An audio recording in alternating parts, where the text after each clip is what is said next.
ପିଲାମାନଙ୍କୁ ସାଧାରଣତଃ କଞ୍ଚା କଦଳୀ ଖାଇବାକୁ ବିଲକୁଲ ଭଲ ଲାଗେନି। ତେଣୁ ମାଆ ମାନେ ବାହାନା ଖୋଜନ୍ତି କେମିତି କ'ଣ ବନେଇଦେଲେ ପିଲା ଟିକେ ଖାଇଦେବେ କଦଳୀ, ଦ୍ୟାଟୁ କଞ୍ଚା କଦଳୀ। ତେଣୁ କେବେ କେବେ କଦଳୀକୁ ସେମାନେ ଭାଜିକି ଆଳୁ ଭଳିଆ ଦେଇ ଦେଇଥାନ୍ତି। ଆଜି ମୁଁ ଆପଣମାନଙ୍କୁ ଚିଲି କଦଳୀ ଶିଖେଇବି। ଆପଣମାନଙ୍କୁ କେମିତି ଲାଗିଲା ନିଶ୍ଚିତ ବତେଇବେ। ଦେଖନ୍ତୁ, ଫାର୍ଷ୍ଟରେ ଆମେ କ'ଣ କରିବା ନା ଅଦା ରସୁଣ କାଟି ଯେଉଁ ଚୁନ ଚୁନିକି ରଖିଥିବା କଞ୍ଚା ଲଙ୍କା ତାକୁ ଆମେ ପ୍ରଥମେ ତେଲରେ ଭାଜିଦେବା। ତାପରେ ପିଆଜ ପକାଇଦେବା। ପିଆଜଟିକୁ ଏମିତି କାଟିବେ ଟିକେ ବଡ଼ ବଡ଼, ସୁନ୍ଦର ଲାଗିବ। ଆଉ କ୍ୟାପ୍ସିକମ୍ ମଧ୍ୟ ତାପରେ ପକାଇଦେବେ। ଏମିତି ଭାଜିଦେବେ।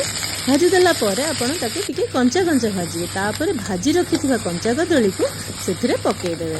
ତାକୁ ଟିକେ ଭାଜିଲା ପରେ ଆପଣ ସୋୟା ସସ୍ ଟିକେ ପକାଇଦେବେ। ସୋୟା ସସ୍ ବହୁତ ସୁନ୍ଦର କଲର୍ ଆଣିଥାଏ ଆଉ ଟେଷ୍ଟ ବି ଲାଗେ। ତାପରେ ଚିଲି ସସ୍ ଆପଣଙ୍କ ଟେଷ୍ଟ ଅନୁସାରେ ପକାଇବେ। କାହିଁକି ନା ପିଲାମାନଙ୍କୁ କିଏ ରାଗ ଲାଗିବ, କାହାକୁ ତା'ର ସ୍ମେଲ୍ ଭଲ ଲାଗେନି, ତ ତେଣୁ ଚିଲି ବି ସାଧାରଣତଃ ପିଲାମାନଙ୍କୁ ଭଲ ଲାଗେ। ତେଣୁକରି ସସ୍ ଟିକେ ଅଧିକ ୟୁଜ୍ କଲେ ଭଲ ଲାଗିବ। ତାପରେ ଟମାଟୋ ସସ୍ ତାକୁ ଆମେ ସୁନ୍ଦର ଭାବରେ ଗୋଳେଇ ଦେଇ 5-10 ମିନିଟ୍ ପର୍ଯ୍ୟନ୍ତ ଟିକେ ଘାଣ୍ଟି ଦେଇ ତାପରେ ତାକୁ ଘୋଡ଼େଇ ତାପରେ ଟିକେ ଗୋଲମରିଚ ଗୁଣ୍ଡ ପକାଇଦେବା। ଗୋଲମରିଚ ଗୁଣ୍ଡ ପକାଇଦେଲା ପରେ ଟିକେ କଷି ଦେଇ ତାକୁ ପୁଣି ଆମେ ଧନିଆ ପତ୍ର ଦେଇ ଗାର୍ନିସିଂ କରିଦେଇ ରଖିଦେବା।